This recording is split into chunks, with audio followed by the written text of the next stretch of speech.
C'est bon d'être avec vous à nouveau.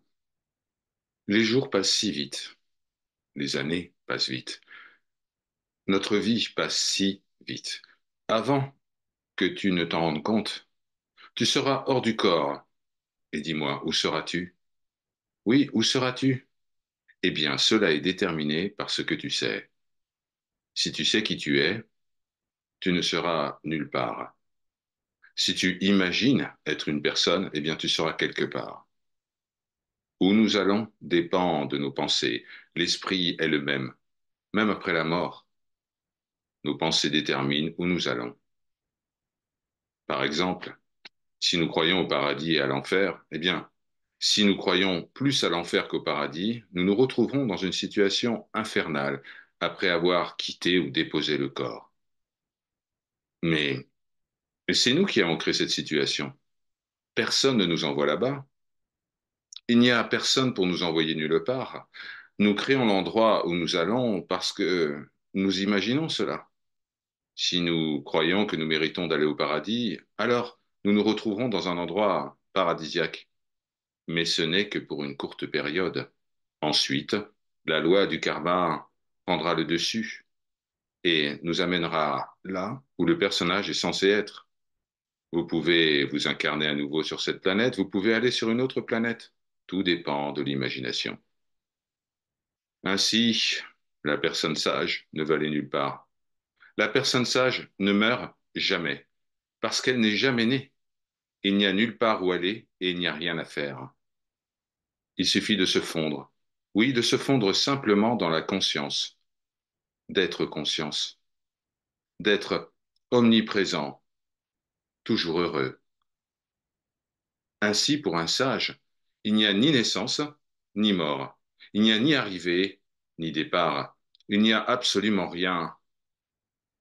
Le néant auquel je fais référence parfois s'appelle la conscience de félicité, Chitananda. Le néant auquel je fais référence parfois est que vous ne perdez pas votre individualité. En réalité, votre individualité s'étend à l'univers entier. Maintenant, vous pouvez vous poser la question, comment l'individualité de chacun peut-elle s'étendre de la même manière? Il y aurait alors des milliards d'individualités. Mais non, il n'y a que le un, et ce un est le soi. Ce un, c'est vous. Vous êtes la réalité ultime. Mais à l'heure actuelle, avec les capacités du mental, il est difficile de comprendre cela. C'est pourquoi vous devez comprendre que vous n'êtes pas le phénomène corps mental. Dès que vous vous débarrassez du concept corps mental, vous êtes instantanément libre. Par conséquent, vous travaillez sur vous-même. Vous vous éveillez au soi, à la réalité unique. Dans la réalité unique, vous pouvez avoir un corps ou ne pas en avoir, cela ne fait aucune différence. Mais même si vous aviez un corps, vous n'êtes pas le corps. Le corps n'apparaît qu'à l'ignorant. Il semble que l'ignorant est un corps. Il semble que le sage également ait un corps. Il semble même que le sage fasse quelque chose, mais en réalité il ne fait rien. Le sage est immergé dans la conscience. Il est le soi, la réalité totale, l'intelligence pure, la conscience absolue. Sat, Chit, Ananda. Beaucoup de gens me posent cette question. Alors, qu'est-ce que je vais faire? Par exemple, s'il est vrai que tout est prédéterminé, en d'autres termes, quand je lève mon doigt comme ça, eh bien cela a été prédéterminé. Si c'est la vérité, quelle importance a ce que je fais? Eh bien, si je tue quelqu'un, si je trompe quelqu'un ou si je vole quelqu'un, quelle différence cela fait-il que je mange de la viande ou pas? Si tout est prédéterminé, je vais le faire de toute façon. Alors, pourquoi devrais-je me comporter ainsi? Qui peut me le dire? Si vous avez la conscience du sage, du gyani, cette question ne se pose jamais. C'est seulement pour l'ignorant, la gyani, que cette question se pose. Parce que la gyani est soumise aux lois du karma et il semble qu'il y ait une divinité, Ishwara, qui distribue ce karma. Tant que vous croyez que vous êtes la conscience corps-esprit, vous êtes soumis aux lois du karma. Et tout ce que je fais, eh bien, va me revenir d'une forme ou d'une autre. Je dois payer pour tout. Tout ce que je fais à quelqu'un d'autre me revient toujours. Ainsi, l'ignorant accumule toujours du karma, simplement en réagissant. Et c'est pourquoi la seule liberté que vous avez est de comprendre que vous n'êtes pas le corps et de garder le silence et de ne réagir à aucune condition. Mais ce n'est pas physique, c'est mental.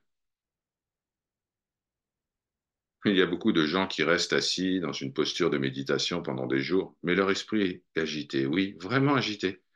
Le mental ne s'arrête jamais, le mental ne fait pas la différence entre le corps qui agit et le corps qui n'agit pas.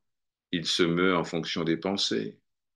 Ce n'est que lorsque les pensées s'arrêtent, lorsqu'elles cessent, que le mental arrête de se déplacer. Et lorsque le mental arrête de se déplacer, tout le karma cesse. Lorsqu'il n'y a plus de karma, eh bien, vous êtes en dehors de la juridiction du Seigneur du karma, Ishwara. Ishwara n'a plus de pouvoir sur vous. Vous êtes cela et vous n'êtes plus soumis à rien. Vous n'avez donc rien à faire et vous êtes libre. Il n'y a plus de naissance ni de mort pour vous. Il n'y a plus d'aller ou de retour. Les actions deviennent sans valeur car l'action n'est vue que par l'ignorant. En réalité, le sage n'agit pas. En d'autres termes, tout ce que nous voyons est une illusion d'optique. C'est pourquoi le monde est une blague cosmique. Parce que la seule chose permanente dans le monde, c'est le changement. Tout change continuellement dans ce monde, en particulier vos pensées. Vous le savez, une minute, vous pensez à une chose, et la minute suivante, vous pensez à autre chose. Et d'une manière ou d'une autre, si vous voulez trouver la liberté, dans cette vie, vous devez ralentir l'esprit et arrêter vos pensées. Ce sont ces pensées saisies qui vous maintiennent en esclavage. La seule chose à laquelle vos pensées pensent, eh bien, c'est le passé et l'avenir. Mais d'une manière ou d'une autre, vous devez vous concentrer sur l'instant présent et devenir totalement spontané. Je sais. Je sais que cela semble un peu fou quand on y pense, parce que vous vous dites, eh bien, ne dois-je pas planifier mon avenir? Ne dois-je pas tirer des leçons de mon passé? Ne dois-je pas travailler pour atteindre mon objectif, pour accomplir quelque chose dans ce monde? Mais tout ça, c'est des tendances humaines. Cela semble très logique quand on y pense. Mais remarquez ce que je viens de dire. Quand on y pense. Maintenant, que se passerait-il si vous n'aviez pas de pensée?